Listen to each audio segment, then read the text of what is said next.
Баршаңызға сәлем. Сіздермен компьютермен жұмыс ету барнасы және де мен қайып берген жатыра. Бүгінгі видеода осындай слайдтың жасалу жолын үйренетін боламыз. Егер де видео қызық болса, соңына дейін көріңіз. Жұмысты бастамас бұрын каналға тіркеліп кетуді ұмытпаңыз. Енді вставка, оның ішінде фигуры деген жерден 4 бұрышты фигураны таңдап, содан 4 фигура қойып шығамыз. Барлығының размері бірдей шығу үшін дәл осы фигураны копировать етіп, вставить етіп қоямыз. Бірақ қойған кезде екінші фигураны алдындағы фигураның үстіне қарай кішкене шығарып қоямыз.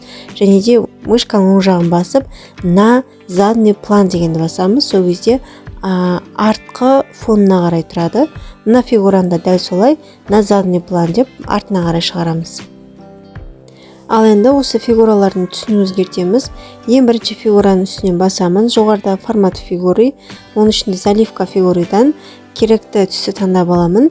Мен төртеуіне жасыл түстің 4 түрлісін таңдаймын. Ал енді әр фигураға өз қалауларыңыз бойынша эффект беруге болады.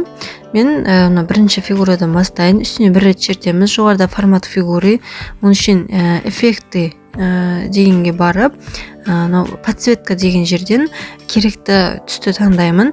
Сіздер отражение, тень, заготовка деген сияқты кез келген эффекттің біреуін берсеңіздер болады.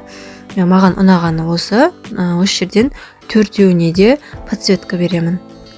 Енді әр фигураның үстіне бір рет чертіп, вставка, оның ішіне надпись дегенге барып, керекті надпись жазамыз. Немесе әр фигураның үстіне 2 рет чертсеңіз де жеткілікті.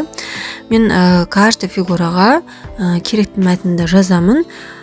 Соңғы екеуінің түсін қара, алдыңғы екеуін ақ түске бояймын. Енді бірінші фигураның үстіне бір рет чертеміз. Вставка, оның ішінде word art дегенге барамыз да, осы жерден біреуін таңдап, жоғарыға цифр жазамыз. 1, 2, 3, 4 деген цифр жазып, алдыңғы екеуінің түсін ақ, соңғы екеуінің түсін қара қылып өзгертемін. Бұны копировать және вставить етіп, барлық фигураға қойып шығамыз. Енді бірінші фигураның үстіне бір рет чертеміз. Одан кейін Ctrl дегенді басып тұрып, цифрның үстіне бір рет чертеміз. Енді фигураның үстінен мышканың оң жағын басып, группировать, оның ішіне группировать дегенді басамыз. Сол кезде цифрмен сонда тұрған фигура екеуі бірге бірігіп бір фигураны береді. Осы біріктіру барысында менде фигуралар бетіне қарай шығып кетті. Сол үшін мен соңғы 4-ші фигурадан бастап, мышканың оң жағын басып, на передний план дегенді басып отырып, осылай қайтадан өзінің орнына келтіріп алдым. Сол жақ шетте осы слайдты кішкентай болып көрсетіп тұрған жерге барамыз да, мышканың оң жағын басып, дублировать слайд дегенді басамыз. Және де соңғы 4-ші слайдты 3-ші слайдтың артына қарай жылжытамыз. Одан кейін тағы да 2-ші слайдқа барып, дублировать слайд дегенді басамыз. Осы жолы 3-ші және 4-ші слайдты 2-ші слайдтың артына қарай және жылжытамыз. Тағы да дублировать слайд дейміз. Осы жолы 2-ші, 3-ші, 4-ші слайдтың барлығын 1-ші слайдтың артына қарай жылжытып қоямыз. Сол жақ шетте слайдты кішірейтіп тұрған жерден мышканың сол жағын басып отырып, осы слайдтардың орнын осы видеодағы реттілікпен қойып шығамыз. Одан кейін Ctrl-ды басып отырып, барлық слайдты белгілеп аламыз да, жоғарыда переходы деген жерден трансформ дегенді таңдаймыз.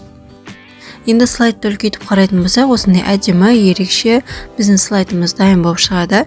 Егер де осы слайдтың жасалу жолы сізге ұнаған болса, онда міндетті түрде видеоға лайк басып пікір қалдыра кетіңіздер. Достарыңызбен бөлісіп, каналға тіркелуді ұмытпаңыздар, себебі алдағы уақытта Құдай қаласа әлі де пайдалы осындай ақпараттар көп шығатын болады.